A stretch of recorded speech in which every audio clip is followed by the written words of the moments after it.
Welcome back to the GSMC Chip Shot Football Podcast. And on today's show, I wanted to continue talking about some of the quarterbacks I mentioned in the last segment, specifically Baker Mayfield, Derek Carr, and Sam Darnold.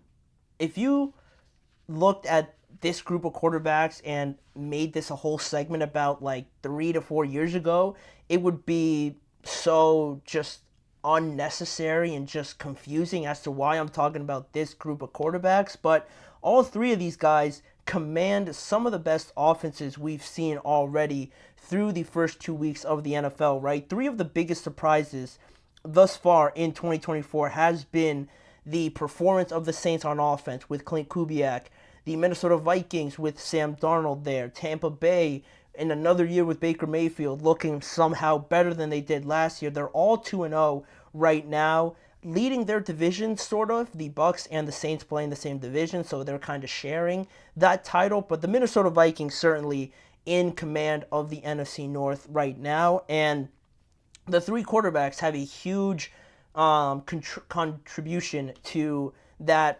this effort, right? This sort of campaign that we've seen so far from each of these teams. And, looking at the stats and trying to make a case for these guys, right? Looking at how they've performed so far through this year. You look at some of the passing stats, some of the passing leaders so far through this year. I have a couple of them here that I wanted to share with you guys. Looking at passing touchdowns, we have Derek Carr and Baker Mayfield leading the NFL with 5 passing touchdowns each, and Sam Darnold is currently in second as well with 4. Also, Derek Carr leads the NFL in QBR at 96.2, but Sam Darnold and Baker Mayfield make up the rest of the top 6. Sam Darnold at 71.5 and Baker Mayfield at 69.6. Top 6 in QBR, right, isn't bad for all three of these guys. Then also you look at quarterback rating, right? Derek Carr, again, leads all quarterbacks in quarterback rating with a high of 142.4. Baker Mayfield in second with a high of 129.1. Sam Darnold also in the top 5, 111.8. And to make matters, more convincing, I think, for these three guys, you look at the completion percentage so far for all three of these guys.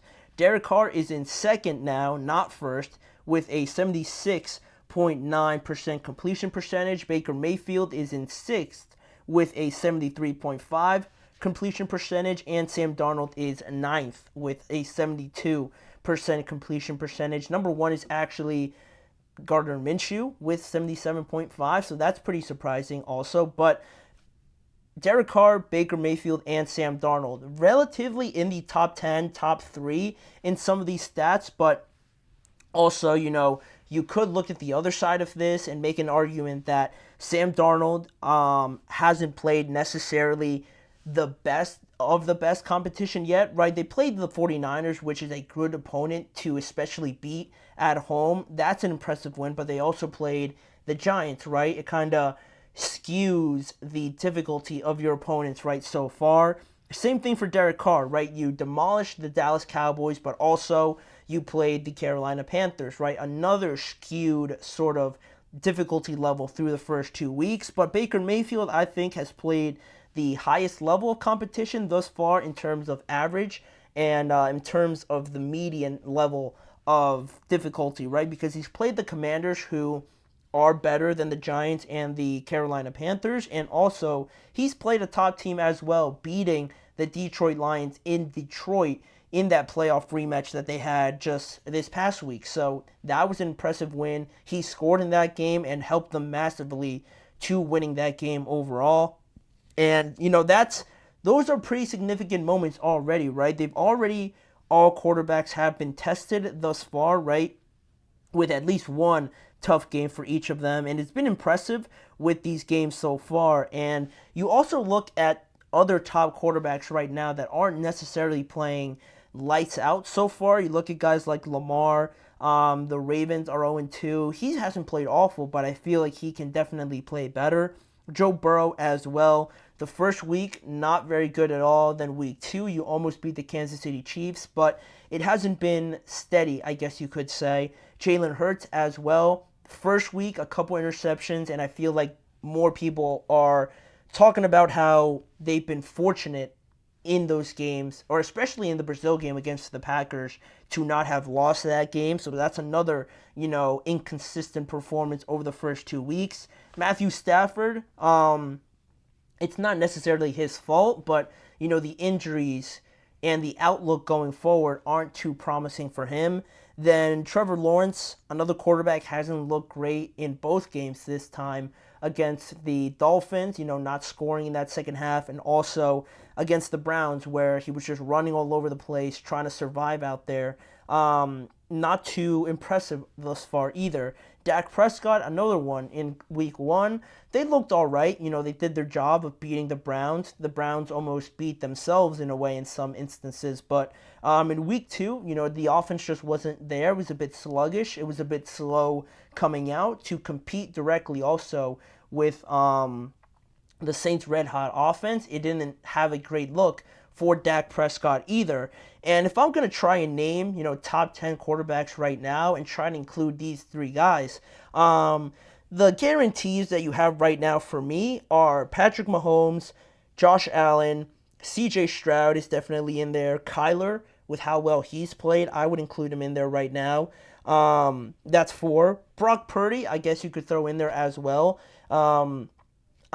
I would throw Brock in there. It's been kind of inconsistent as well against the Vikings, but he hasn't played awful. Then you look at other guys like maybe Jared Goff potentially in there. But other than that, that's like 5 or 6 right there. And if you want to include Lamar in there or Joe, all right, that's like 7 around there, 7 or 8.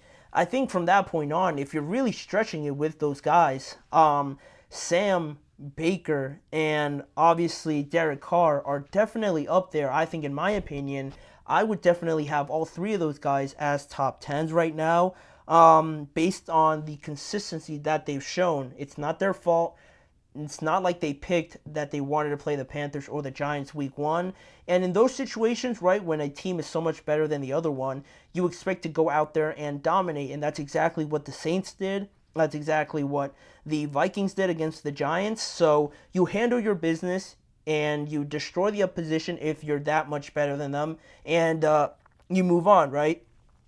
You move on, and now it is only 2 weeks, though. I do acknowledge that fact. But right now, I think through 2 weeks, if the season ended today for whatever reason, I would have these guys in my top 10 right now. They've been that impressive with not only their performances, but also their coordinators as well. And I'm going to give their praise in just a few seconds. But I think, even though I would have them in my top 10 right now, I think they're really going to make a case for it after this upcoming week, right? Because in week 3, we just finished talking about it again. Derek Carr is playing the Philadelphia Eagles. If they go out there and handle their business and say maybe beat the Philadelphia Eagles by a touchdown or more, maybe 2 or more, that's a statement win, right? It wasn't only a fluke against the Dallas Cowboys. They're able to go out here and compete with a contending team at home to handle your business. Another NFC direct rival. That's going to be huge for head-to-heads going forward. Another top quarterback and notable defensive players as well. If Derek Carr can go out there and win that game in convincing fashion, it's going to be even more of a case to solidify him as a top 10 quarterback right now. Then you look at Sam Darnold, right? Similarly for him against the Houston Texans, another top quarterback that he would have beaten if he wins. A top AFC team right now, potentially the best AFC team right now with injuries and all that stuff playing a factor. He's going to be at home again, so you expect the home team to win if you're playing this well, and a great defense that he's going up against also. So if he's able to go out there and defeat all of these factors, why wouldn't he be in the top 10 right now, right? 3-0, and if he performs well again, I think it's made a strong case for him as well.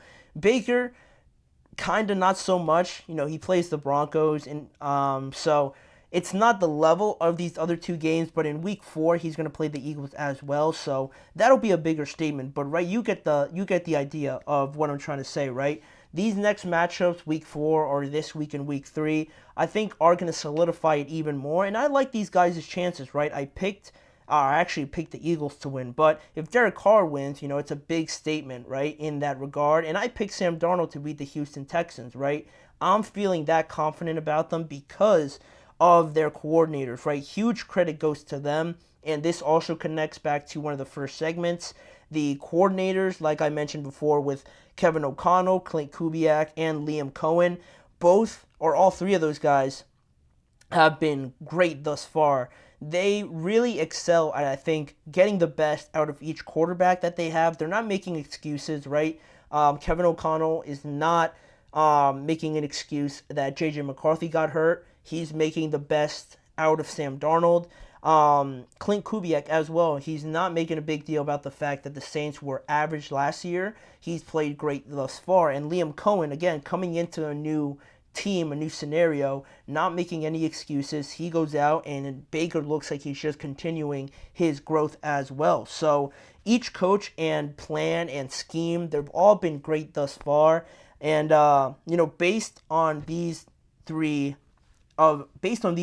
these three games so far and other quarterbacks, I think we'll have a better idea after this upcoming week of who really can make up that top 10. But don't sleep on these guys yet, right? Don't rule them off just yet because they are making a good case, and I'm convinced, but hopefully after this week they stake their claim a little bit more. But that is all I wanted to say on that segment. We do have one more coming up here on today's show, just addressing the exchange we saw at the end of the game between CJ Stroud and Caleb Williams, and also touching on the issues really with the Chicago Bears and their offensive line.